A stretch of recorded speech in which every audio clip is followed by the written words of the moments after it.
everybody. Thanks for joining us today on Realty Check, your local Las Vegas real estate news show. And if you guys are watching us, you're tuning into the show every week, take a moment, like, comment, share, tell your friends about it. We are always going to be keeping you up to date on what's happening in the Las Vegas real estate market, and we really appreciate you tuning in.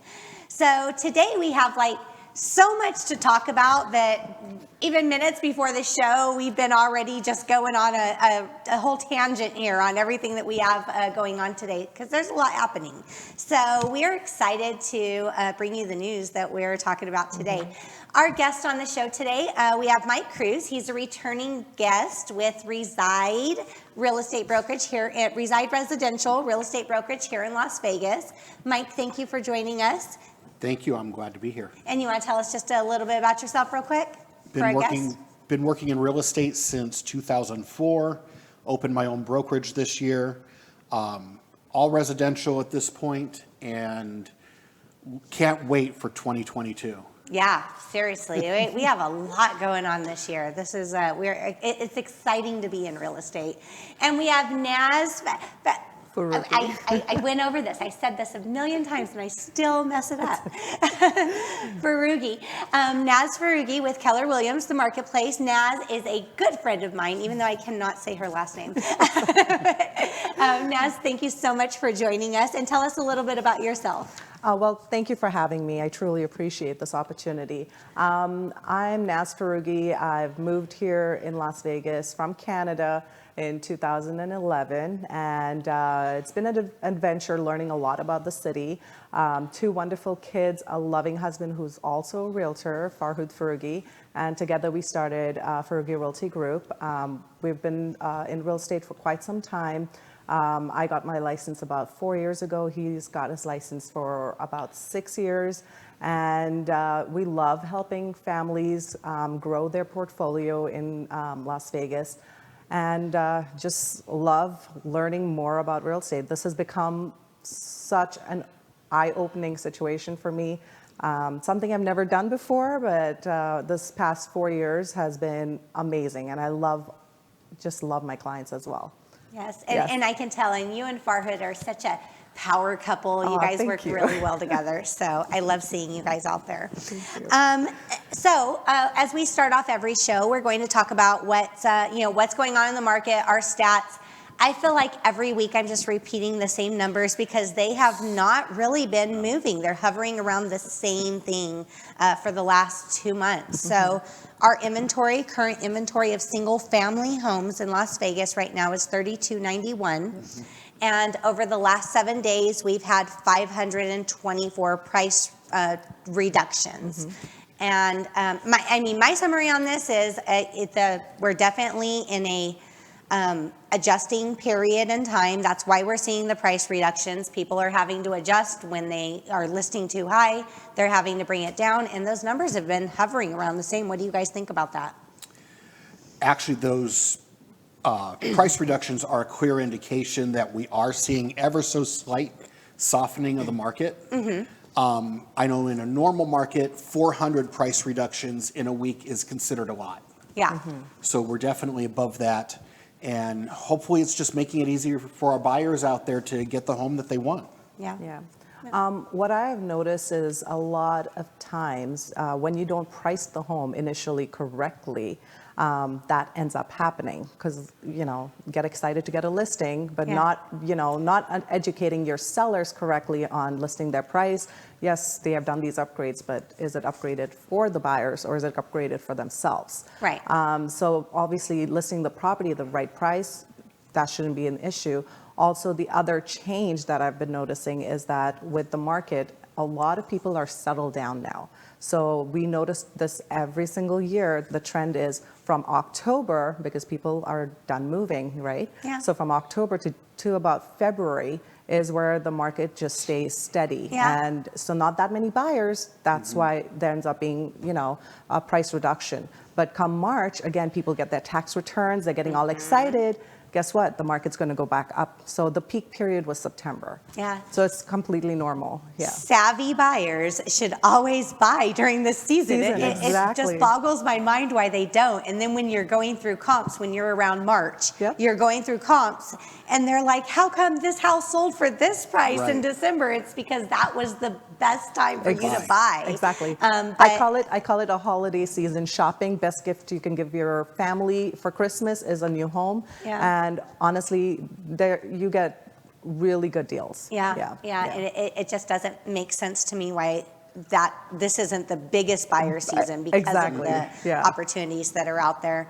Absolutely, I agree with that. And 3291 still low inventory. It's still that's not a huge number. That's still very low inventory overall. So I don't see that as a, we have too many homes on the market or anything like that. There's not that many options. So, still a 30-day supply. Exactly.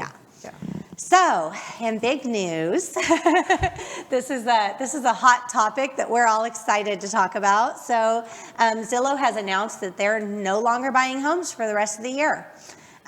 According to their announcement, it's due to supply shortages, and they're not able to fund the work needed that they supposedly put into homes when purchasing them.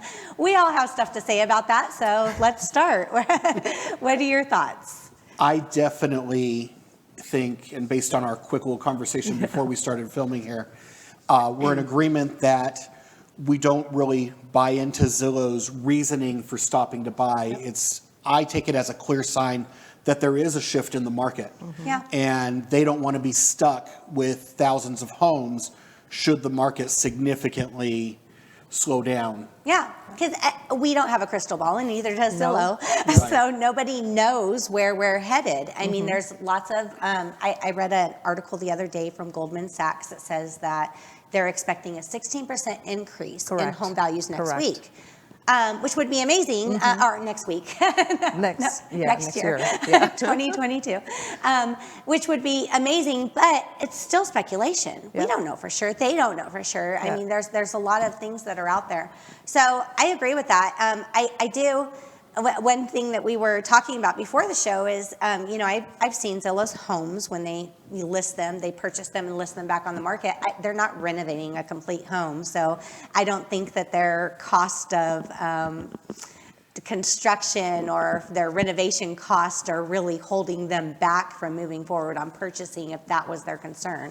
Yeah, and also the trends that I've noticed with Zillow, because a lot of my clients are like, hey, Zillow offered us exactly what we've been looking for. And I'm like, okay, let's take a look at what it is. And then we sit down and compare my net sheet to, their net sheet, and it just does not make sense for them to even accept a Zillow offer, because at the end of the day, they'll be paying 21% at close versus, whatever percentage, commission, closing costs, everything would be much less with us.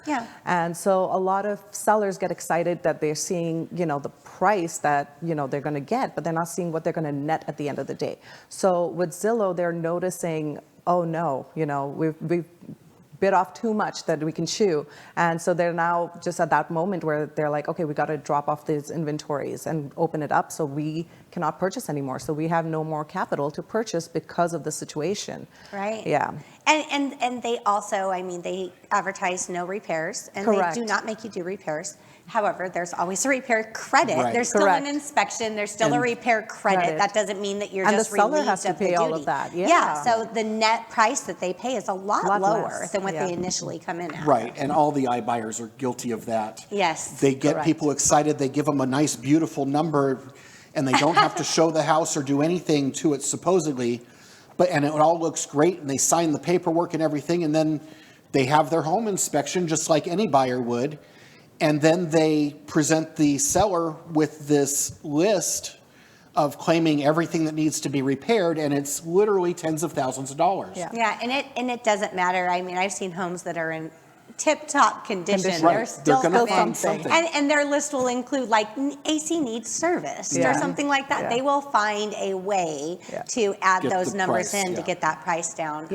And another thing I want to add on is when you are working with a realtor to sell your home versus working with someone who's interested to purchase your home, do that. Like, you have to realize who has your best interests at the end of the day. Yeah, it's Does representation. Zillow, exactly, does Zillow, who's purchasing that property, they'll think about their own pocket. They won't think about the seller's pocket.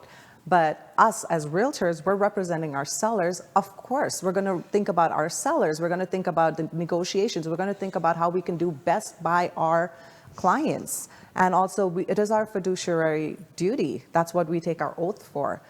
So with Zillow, they don't do those oaths. They don't, step up and take care of their clients. Or, well, technically, it's not their clients. It's not their clients. It's not their clients. Yeah, it's not their clients. Yeah, so that's why working with a realtor, you will notice the difference. You will notice, wow, versus with Zillow, it's just like, oh, okay. Yeah. It's the, you get caught, the advertisements to lure you in, and then sometimes you're just caught in the middle of that. Correct. And so another thing that I'm seeing that we talked a little bit about already is there's some cases where, and I know of a scenario, I have a friend who knows of a specific scenario where they've purchased homes, Zillow has purchased homes over the last couple months at a certain price, and are now listing them for lower. Why on earth?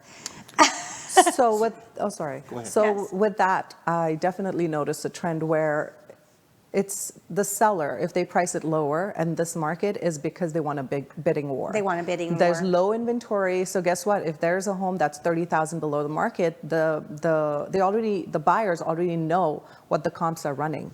So when they put an offer, and they are definitely putting a higher offer because they want to compete. So if there's 10 to 30 to 40 people competing for that one home, people start, it's like an auction. Yeah. You want that home so badly, you start outbidding. So it's a strategy that they are implementing for It's sure. a strategy us realtors have used for And- years. Yes, Pricing definitely. attractively attracts more buyers. And Yeah. it's not just that they're doing a bidding war for the weekend either. Yeah. I had an experience a few weeks ago with, it wasn't Zillow, it was a different company, but they literally left the house on the market for 2 weeks. And They had several offers. more than several. Yeah. I literally think they probably ended with over 50 offers on the Yeah. property. That's yeah, the funny it's- thing is when you see a house that is underpriced and your buyers are like, oh my gosh, I'm going to get this house for this right. price. It's like, no, because everybody else is going to want to get that house for that price. The price is definitely going to go up. It's a strategy. And I just feel so bad for the buyers out there. I have clients that want to move into the house and they love the home. And I feel like it's games that are being played. Oh, big time. Well, yeah, no, definitely. There's a lot of playing going on out there. So if Zillow would have actually offered what the price market or the value was of that home, just think of it this way, is that they're not competing with any other buyers. So that seller is not getting that option. But when the seller is working with a realtor, they will get that option. So people will start outbidding on that home. So the benefit working with an agent versus going with an iBuyer is significant. Yes. Yeah. Absolutely. Yeah. Absolutely. And before we get into the next question, I'm going to jump to the third one because we're talking about iBuyers. And speaking of another one, so Redfin has, they've recently partnered with ADT so that buyers can tour homes on their own without a realtor. This is, again, it's these big corporation companies that come in and they're like, we're going to get rid of all the realtors. You don't need them. And then the minute there's a shift, we're backing out. We want nothing to do with this. Yeah, call a realtor if you need help. So what? I have a story about that. Yes. So this has got to do with an open door listing. And I know we're talking about Redfin, but this is another iBuyer. Yeah. And I was showing my client this property, and I'm like, okay, let me contact them and set an appointment for us to do a preview in person. And I called. There's like a number you have to contact.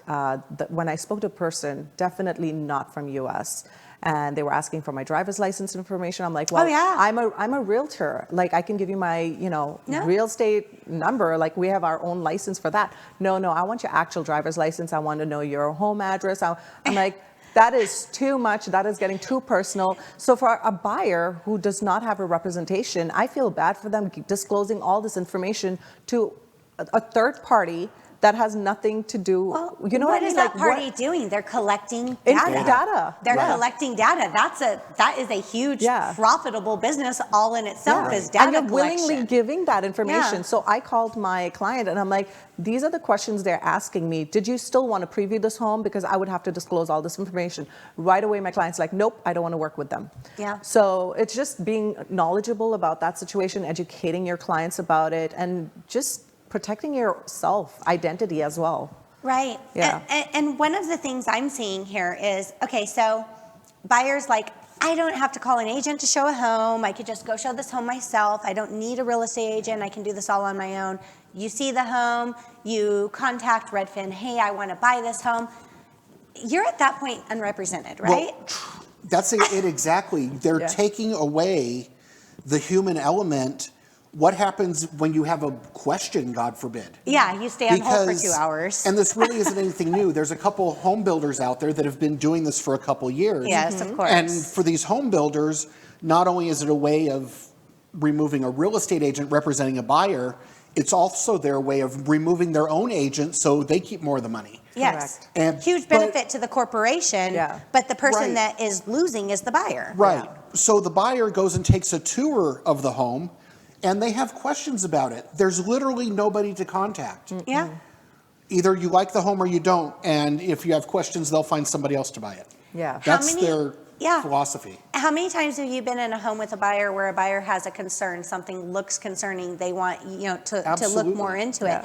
But if the person that they're contacting is the person selling it, they're going to brush over that with an easy answer to cover it up. Oh, don't worry about that. Don't worry about I'll that. take care of it. Yeah, before closing, I'll take care of it. And it's like you're doing your final walkthrough. You said you would take care of it. Oh, well, you know what? I didn't get time to get to it. Yeah. You're already at the last step. Or we took care of it. We painted it, even though exactly. the It's drywall's not- mushy.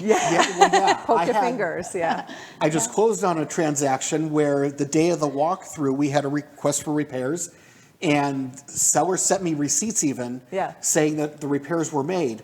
Well, the first thing I go in to check in the walkthrough was the leaky sink in the secondary bathroom, and it's leaking worse than what it was in the home inspection. Oh my God. But how many times has that happened where I've had this and it drives me crazy, but I mean word for word, if I want like a leaky sink to be fixed and on the repairs request, I'm like, that needs to be taken off, replaced with a new pipe or, whatever. You have to specify it because if you say just fix it, their idea of fixing a leaky sink could be putting some tape around it or, the plumbing tape or whatever on the joint. And they say, oh, it's fixed. I think it's fixed. Right? So you really have to be specific. That's things that, and for a buyer, for protection for them. And the thing about it is, when it comes to new builds, when it comes to these corporations, because now these corporations are basically doing what new builds have been doing to us for years of trying to eliminate the buyer's agent because it makes it way more beneficial for them.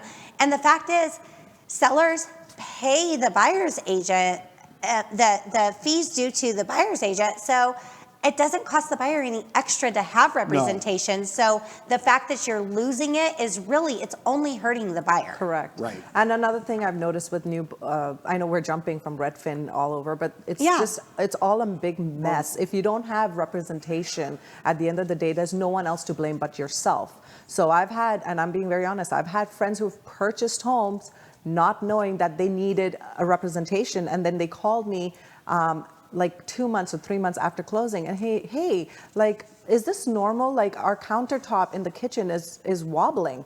I'm like, what do you mean? Did you not do an inspection? No, it's a new home build. I'm like, no, new home build doesn't mean you need inspection done for everything at every point. And I'm like, well, if you had worked with me, I would have educated you and I would have pushed you to get that. I would have pushed you to get home warranty. I would have, so on and so forth. So it's all about educating. And I felt like I lacked that because my friend went ahead and purchased without the knowledge or without me. And people do that all the time. Yeah. I had a client that I was representing on a new build, and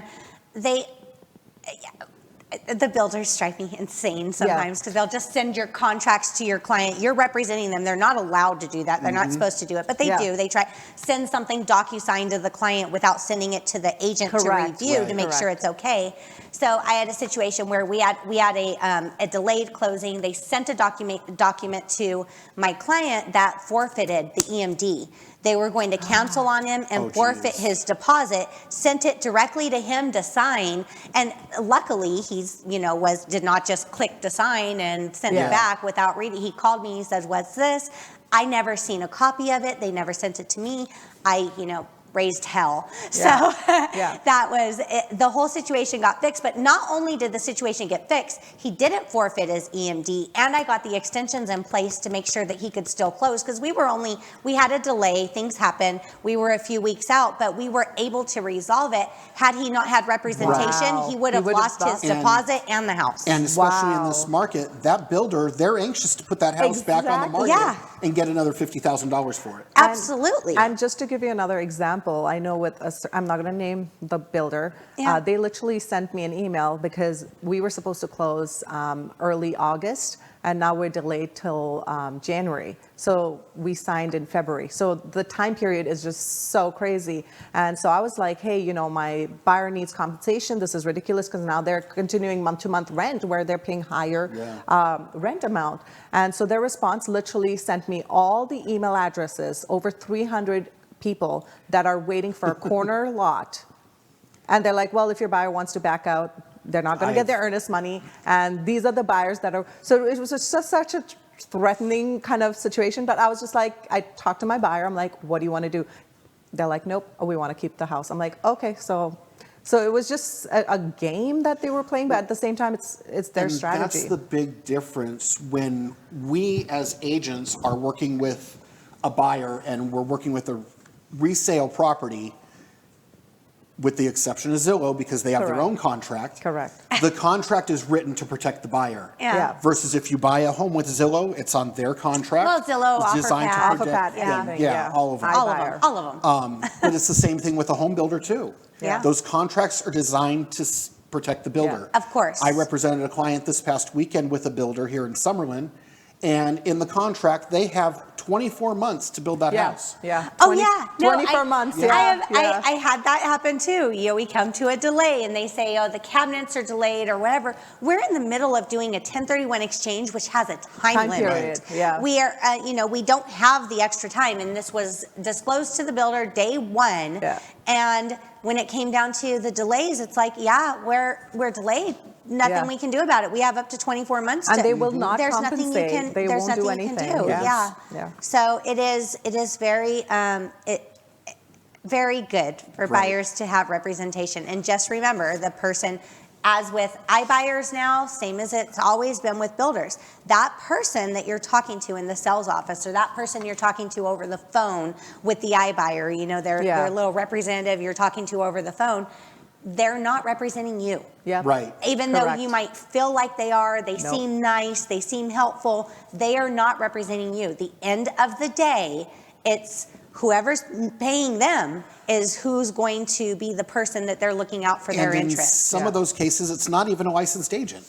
Yes, very many. Just a transaction coordinator. Exactly. No, it's so I mean it's crazy. It's a concern. Definitely. I mean, I wish all these iBuyers are posted with all their billboards all over town. I think we should have PSA billboards to the consumers of be careful what you're doing out there. Oh yes. Yeah. And the other thing is that we have to constantly take CE courses, continuing educations. Do they take continuing education? Do they know the law? Do they know? No, they know the law that benefits them, not to protect and serve you. So we constantly are doing CE classes.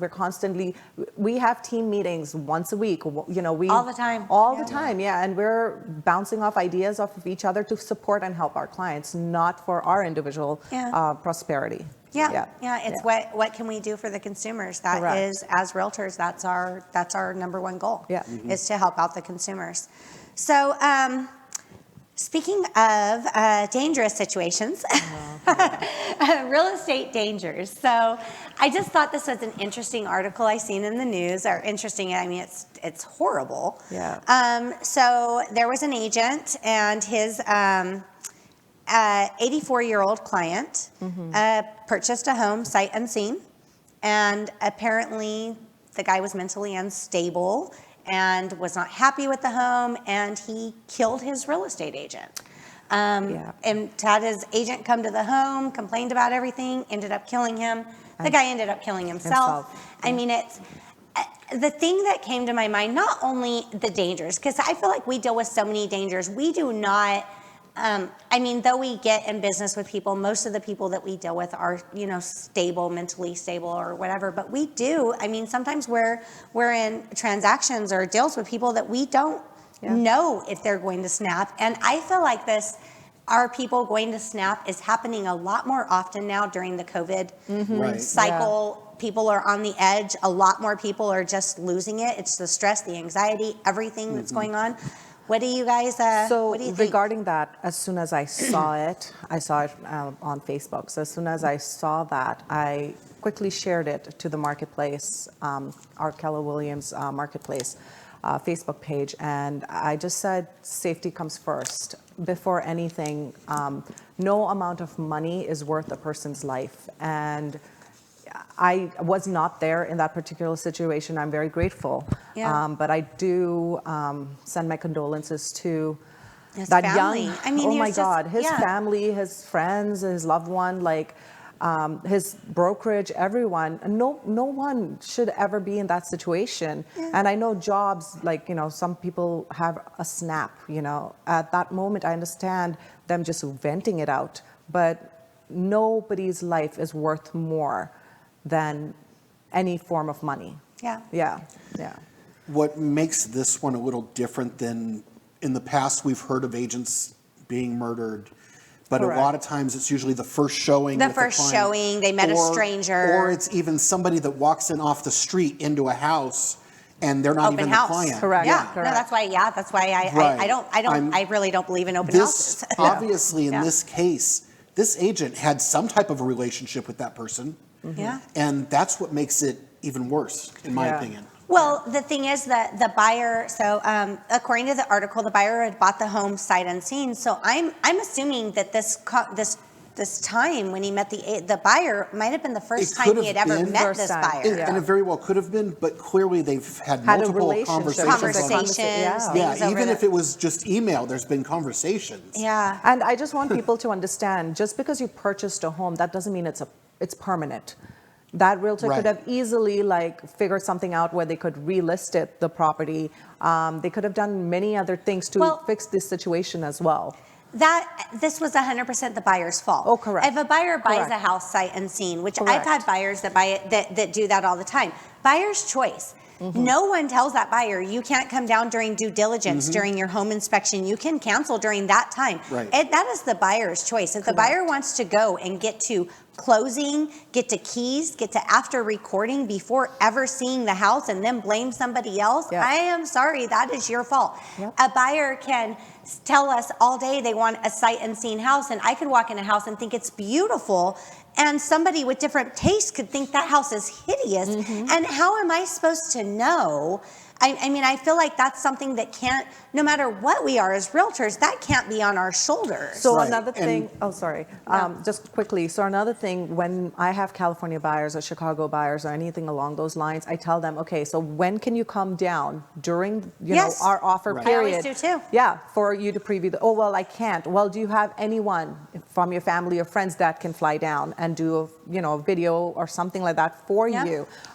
Just so the accountability doesn't land on me. And 3 days before they close, I want to make sure they're here. So actually send them off an email. I want to 100%. You can come. If not, I'm sending an extension for close. Yeah. So that way I'm not getting any fingers pointed at me. I feel terrible for what had happened to that buyer, and it could have been prevented if But there's still Yeah. no reason to kill anyone. There's no reason. Yeah, Even if he was wrong, there's Yes. never a Right. reason for murder. Yeah, I had Yes. call the situation. broker. Yeah. Call the broker. Lots of other ways that situation could have been Right. handled. I had a situation Yes. about 3 years ago, and the buyer couldn't make it to see the property, but she had a friend that was able to. Yeah. Videotaped it the whole 9 yards. She was there for the final walkthrough. Yeah. And everything was good. She called me about 3 weeks later. She goes, I just cannot live here. Yeah. So I came over. Wow. We listed the property. Did she end up losing a little bit of money? She did. Not a ton. It was a couple $1,000s. Luckily, there was a little bit of an increase. Yeah. But I got her out of there and got her into something else. Yeah. I had a buyer one time that had got a house, everything was fine. I mean, that wasn't even a sight unseen house, everything was fine, and just a month or two later, like, the energy in this house, I can't, and I'm like, that's something I could have never guessed on, right. Yeah. How could a real estate agent ever notice that Yeah. the energy doesn't feel right to you? Correct. There's things, and it happens. I mean, I get it, but there's definitely resolutions. That was a horrible situation, and yes, And definitely there's prayers for that something- agent and his family, and Correct. that's just And there's horrible. something known, and we're always taught this, is buyer's remorse. It's no matter what industry, even car, when people go to buy cars, after a week or two, they're like, oh, I'm just noticing a lot more white cars on the road. I don't want white anymore, I want blue. Right. So there's those buyer's remorse, and we know about it. At the same time, it's like, well, the option is to relist your property. Yeah. Yeah. Yeah. No, there's definitely options. So, Yeah. but the summary of all of this is, I feel like in this era, these last 2 years, we've been dealing with a lot more people with that are just unstable, and the truth of it is, in a real estate transaction, and this is truth. I learned this my first year in real estate when my mentor had told me, I had a friend I was in a transaction with, and my friend was acting kind of crazy, and I'm like, wow, I know this person. Why are they acting like this? And my mentor had said, during a real estate transaction, that is one of the biggest transactions of a person's life, the most stressful period of their life, and sometimes your clients will turn into people that you don't know, no matter how good you know them, because of the stress and anxiety will turn things around. Yep. So as a good realtor, what we have to do is navigate through that, and we're not just selling houses. We're counselors, we're Absolutely. Psychologists, Yeah. we're lawyers, everything apparently. We're doing so much more than selling houses, and a good realtor will navigate through that situation and then be able to see warning signs, because there are times that I've been working with people where I've seen warning signs and I'm like, I'm not gonna go meet with them unless we're in a public place, because this person might just is acting a little not normal, Yeah. So You'd rather be safe than sorry.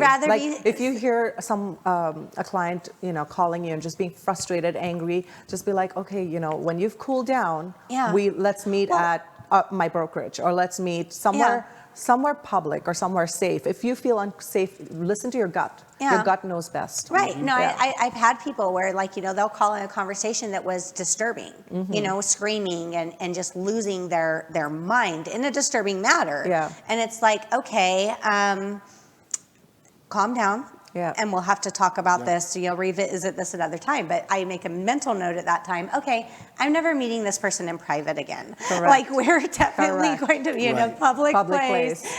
Any other encounter, because I know that whatever just happened, this person may snap. And the thing is, one time it happened, it had nothing to do with me or anything I did whatsoever. It was something the buyers did, and it was a repairs request, and he just lost his mind over it. And it was the most. It was a disturbing conversation. I mean, screaming and it's like, okay. So people, I think the public doesn't understand what we go really through a lot encounter. and we go through a lot of stressful moments. And I'll be honest, for me, when I go for a listing appointment, I never go by myself. I always go with my husband. If he's unavailable because he has to go for another showing or something along those lines, then I take another agent along with me. I have kids to take care of. God forbid, if anything happens to me, that's my thought process. So I never go alone anywhere. I always have, if I do an open house, I always have multiple agents. I have lenders with me. just to be safe. Yeah. Yeah. Yeah. That's the bottom Yeah, line. I mean, Yeah. I'm not exactly a small guy, but I still, I'll Doesn't matter. I'll go by myself, Yeah. but my team still knows where I'm Where going. you're going. Oh exactly. yeah, no, everybody. Yeah. I never go to any appointment Right. anywhere without someone knowing where I'm at. Yeah. No, absolutely. Our last one, I think it's great. Every show, if I had like these PSAs for like people out there, consumers, because we see as realtors, we see stuff where, when you walk into a house, you're just like, a listing appointment or whatever, you walk in and you're like, this is going to be an issue with the buyers. Right? This is going to be something that the buyers are not going to go for. Yes. You can hear the complaints already about this needs to be resolved right now. So what do you think? What are some of those pet peeves that you think are big ones when it comes to buyers looking at a home where they're just like, it would take a rare buyer to overlook that situation? So I have a very good example. A few years ago, we had a listing. It wasn't a big home. It was a small home. And I right away previewed the property and I'm like, oh my God, they have 7 different floor plans. Types of flooring? Yeah. 7 different floor plans in a 1,400 square foot home. Yeah. And I'm just like, what is going on? Like too many different colors. Then one of the bedroom was painted it was black. Yeah. It was, and then, oh my God. Black's coming back in style. Black paint? But it had is a thing now. No, but it had drawings on it, Yeah. like, kids' drawings on it. And I'm just like, Chalkboard paint. correct, Yeah. correct. And then there was just a lot of things. And I'm like, if you want to sell this property, we got to completely do a facelift. Yeah. And I know the sellers were just like, what are you talking about this? But finally, after they did, and believe it or not, finally after we did all of the facelift, we fixed everything up. The home sold within like 2 weeks within a week and a half after that. Oh, wow. So it's like us realtors were trained because we preview so many properties, and obviously when there's a listing around your neighborhood, we preview that listing prior to coming to your appointment, so we know what you're competing against. And when we suggest something, it's not that we're trying to put your property down or say that you don't have taste. It's because we know what the buyers are looking for. So it's not really pet peeves. It's just us educating you on like what sells in this market. Like granite used to sell like crazy back in like 90s and early 2000. Now it's all about quartz. So we know all of that. So that's what adds value. Right. Yeah.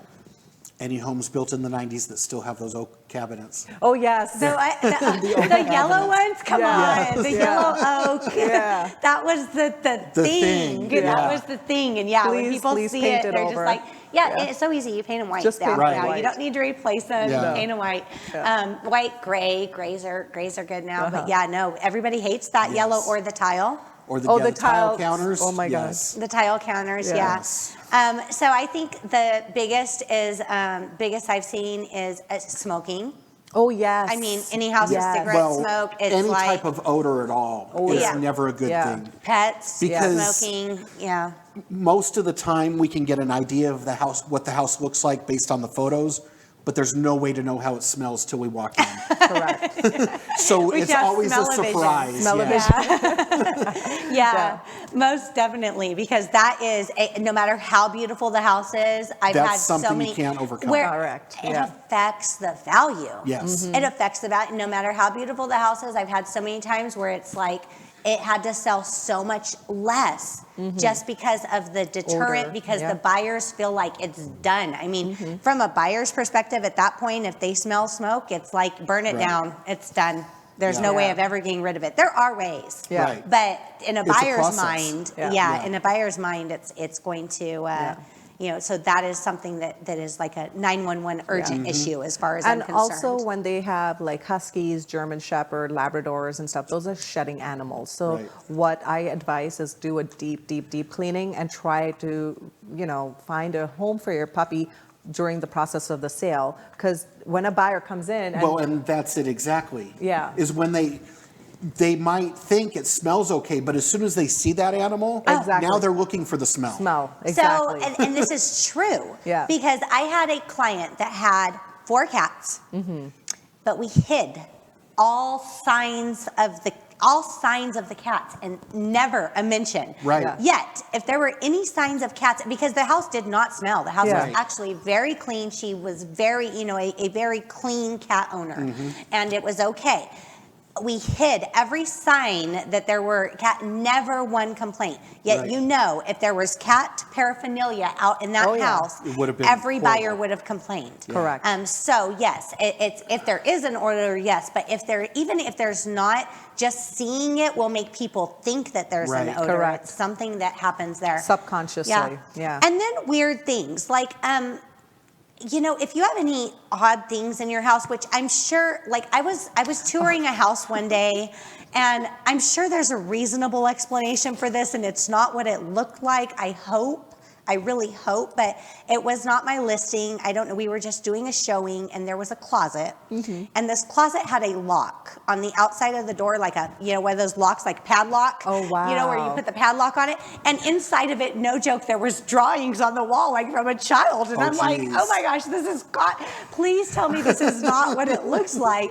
And who knows? I'm sure there was a reasonable explanation, and that was not what it looked If you like. behave badly, you're going in that closet. But that's exactly what it appeared to be. Yeah. And I'm like, why on earth would they not, That's or their scary. agent or somebody didn't say Yeah. like, hey, before we list this house, let's do something about So this that's closet. another thing, hiring the right agent to get the work Well, done. Like, Yeah, especially these days, people find things offensive. Oh, I'm going yes. back 15 years now, way back because I'm old.